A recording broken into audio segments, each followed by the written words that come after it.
given that his saturation oxygen sats are 90 on 15 litres, can do an ABG, and I expect that can confirm to me that he's still hypoxic on maximal oxygen support.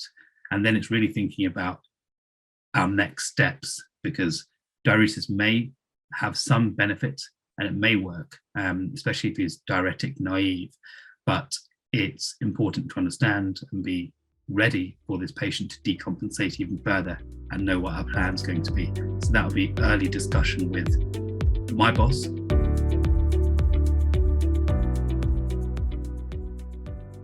About concepts that are interesting and relevant to them and that would be expected to be heard from a good cardiology registrar.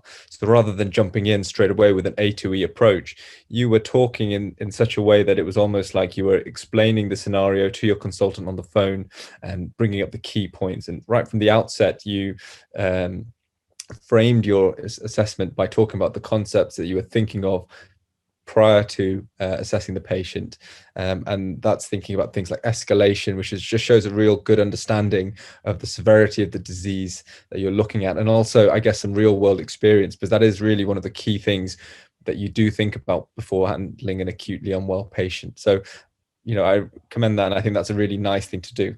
Looking at the other end of your answer, you also involved the family, and I thought that was a really nice touch, because that's again something that we forget to mention when we're thinking about the acute assessment, but that's really important.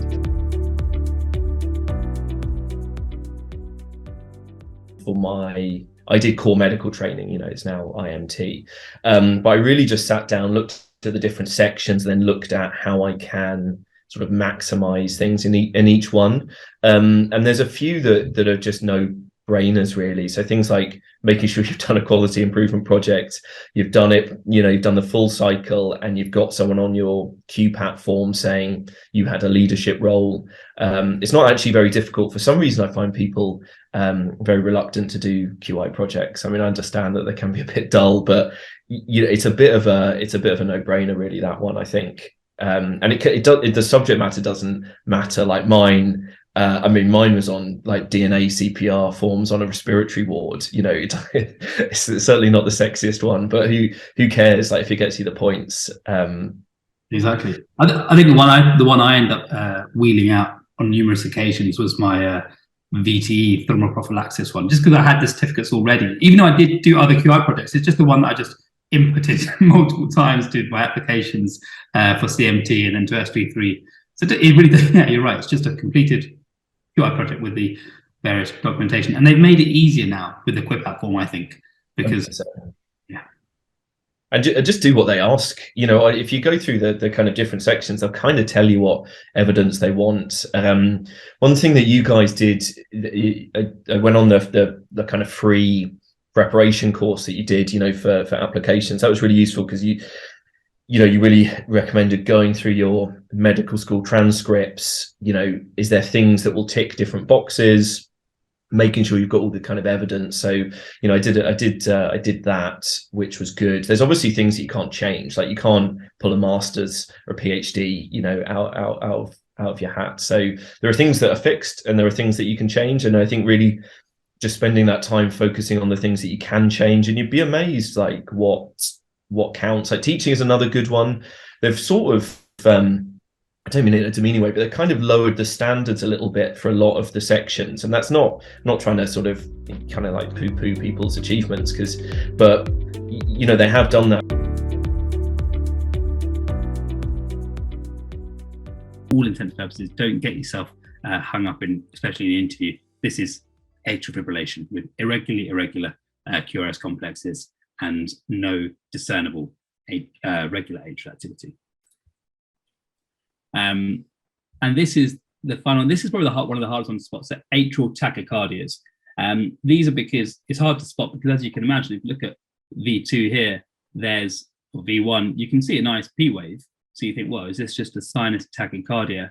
The reason it's not is because you can sometimes, and not always, see the second P wave. This is actually an atrial tachycardia with 2-to-1 block.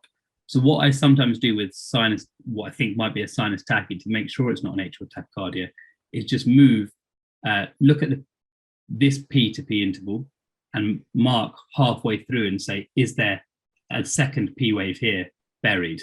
And that's quite commonly atrial tachycardias do have a degree of block, so 2 to 1 or 3 to 1 block. And I've not, here's one I prepared earlier. Here on the blue dots, I've actually marked, here's the P wave for the atrial tachycardia. Here you can see the other P wave as well. And you can see it quite nicely in lead 3. And the reason this isn't atrial flutter is because, even though you might see a little bit of sawtooth, these P waves are positive in the inferior leads 2, 3, and AVF. So therefore, this isn't atrial flutter or typical atrial flutter. This is an atrial tachycardia from somewhere else, and most likely the left-hand side of the heart, for reasons I won't go into right now. And so then talking about the nodal dependent tachycardias. So these are tachycardias that depend on the AV node. The rest of them have come from different parts of the atria, the atrial fibrillation, atrial flutter, atrial tachycardia, and sinus tachycardia all come from up here. So blocking the AV node won't affect them carrying on firing. But an AV NRT is dependent upon the AV node. So the AV node normally has dual nodal physiology, so it has a fast pathway and a slow pathway. And as Rahul said, when you have enough of a delay, they can go up one pathway, down one pathway and back up the other. And so they have a circle going around here at a very fast rate. And you have impulses conducted down to the ventricles, but you also have retrograde impulses conducted back up through the atria.